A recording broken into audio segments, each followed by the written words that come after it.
The way that I connect is, one, I have to separate all the other sounds and voices in my head. Like, I have to separate everything. I have to tune in, literally I am the radio, right? And I have to go deep within my mind and tune into this frequency that I know is my spirit, because I've learned. So it's not something that I could say is easy. It's something that takes time and practice. But yet kids seem to have a much easier time finding their spirit. So take that how it works for you. Basically, the first thing I have to do, and the first thing I had to learn how to do, was to separate all the other voices. So how do you do that? Well, you start to pick up on which voices are telling you to do what. And you're going to do this by, one, you're meditating. So going within yourself and doing deep meditations, however it works for you, because meditation takes time and effort, and you really just have to pick where you want to start. You can start with guided, you can start with chanting Om. You can literally do so many different types of meditation. But really just what works for you, by trying to quiet your mind, still your body, move your mind. And once you meditate for a time until it, works for you, you basically can start to access these different parts of your mind that speak for you. So you have a part of your mind that's like the warrior. So someone who's always worried. You have a part of your mind of someone who's adventurous. You have a part that's cautious. Someone who's really smart. You have kind of a stupid part of your brain, or whatever. So you have all these different parts of your brain that you can access, right? Well, deep in there somewhere, there's this really wise voice. There's this really quiet, wise voice that only speaks when necessary. And if you've silenced that voice for very long, as in you've listened to all the other voices and you just kind of tune that one out, that one may not come forth very soon, because it's not going to waste its time. It's probably in a deep meditation on a mountain somewhere. That voice, that part of yourself is wise. It's not going to just start blabbing for you. So it's really about going inside of your mind. And it's like, first of all, let's say you get into a meditation and you perceive your inner voice as a wise spirit on top of a mountain. And it's like, you have to first travel to this mountain. And then once you get to the mountain, you have to climb the mountain. And all the effort that it took you to even get, to the traveling of the mountain, the climbing of the mountain, by the time you even get there, think of all the time that has passed. Well, within that time, your wise spirit has been quiet. It hasn't even spoken. But you've probably been frustrated, you were thirsty, you got hungry, you had to sleep, you had to do all types of things. Within the time, your spirit just quietly sat on top of a mountain. And then once you get there, did you plan on what to ask your spirit? Did you plan on what to do next? So once you get to your spirit, do you know what to say and what to ask? Because that's what you do. If you want to connect to your spirit, you're going to have questions. You're going to have things that you want to know. You're going to have to literally have a list of questions and ask it, why do I do things this way? How do I get to this place? How do I, reach a higher vibration? How do I eat healthier? What are the bad habits in my life that I need to stop? These are questions you can ask your spirit. These are, a lot of the other voices in your head, the worrier and the one who's cautious. These other voices are going to, on your journey to the top of this mountain, they're going to try to stop you, because they have kind of taken the front seat of your life for a while. So it's like they are driven by ego. So they are, because they come from your mind. You create these other voices through your mind and through your imagination. So in order to get to your spirit, it's like a journey, it's a trip. You have to travel to get there.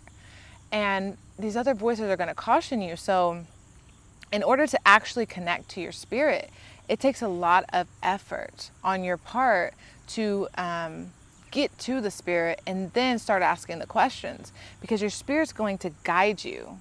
on what decisions to make in the most wise way. So the wisdom you receive from your spirit is going to be kind of the most ancient in your mind and your DNA.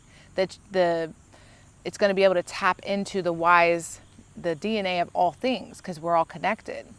So in order to do this, you are going to have to tap in, and through deep meditation, deep concentration, focus. You're not going to be able to just do this with ease. So as I'm quieting my voices and I'm tuning into my spirit to even get the advice to share, listening to the birds chirp and the crickets cricket. It's like listening to nature, but also waiting for the wise voice to speak and allowing the wise voice to speak through me. Because I have many voices in here that could choose to come forward. My ego likes to come forward all the time. Ego is the center of the show. It tries to be. But if you want to tap into the spirit, the wise decision-making spirit, which will guide you to your highest evolved self. If you're trying to evolve, if you're trying to expand, the way to do that is by connecting to your spirit. So most people that are on a path of ascension, that are trying to evolve their spirit, right? You're trying to evolve on your journey through many lifetimes, right? If you're trying to do that, you most likely want to tap into your spirit and get the inner wisdom, the guidance. Well, it's not judgmental, right? The spirit, it's not going to judge you. It's going to guide you wisely without giving you all the answers. So it's going to send you through many, many lessons. So I'm sure even on the journey to the spirit up the mountain, you learned lessons, right? You learned patience, perseverance, courage, faith, belief. There's so many lessons the spirit kind of puts you through before it just starts giving you answers. So it's really about learning the lessons on the journey. So by the time you get to the top of the mountain, you're not just coming to your spirit to waste its time, because sure, time is an illusion and it doesn't exist, but we all consider time very precious, right? Existence, being in the moment is very precious. So to be in the moment with your spirit is a very divine thing to be able to tap into. So it's like not going to happen for everyone when their heart's not aligned with truth, right? So you hear the animals, like when you're into nature, your spirit it's a much clearer message that comes through. You can tap in anywhere because all things come from source, right? And it really just takes, again, like I see this old radio, and it's like I'm tuning in, like that's the imagery that comes through, is I'm tuning in my radio to the frequency of my spirit, because the other voices, they want to talk too. They have a voice. They are usually louder. So it's really about finding the quiet voice, the one that usually doesn't speak. It's like going within your mind, closing your eyes and being with a circle of beings that are all you. And it's like finding the wisest one that doesn't usually come forth with a lot of mouth, a lot of talking. Yet it holds the most wisdom for you to receive. Taking breaths. So everything carries information. The oxygen we breathe carries information. Nature, right? DNA carries information. So when we breathe in, breath, Breath is a very powerful tool to connect in general, whether you're connecting to nature, your spirit, you're trying to channel messages. There's so many different ways to connect. And when you take a breath, it's like you're breathing in new life, and you have the chance to release. When you exhale, it's like you have a chance to release what's kind of heavy within you that doesn't need to be there. So it's like when you're trying to receive by breathing in and release by exhaling, it's like a give and take relationship with spirit, right? So in order to receive messages from your spirit, it requires you to give. It's like a sacrifice. It's like a sacrifice on your part in order to receive a gift. Because you don't really receive first. You get guidance. Your spirit guides you. It for surely tries to point you in the correct direction. It's like your north. It's like your compass. Like if you have a compass, it's like your spirit's pointing north. And that's really what you should follow. But we get distracted sometimes. We forget to look at our compass, and we make our own direction. We're like, I'm just gonna go this way today. Like, screw my spirit. I feel like doing this today because, I just am frustrated and I'm impatient and I need it now, right?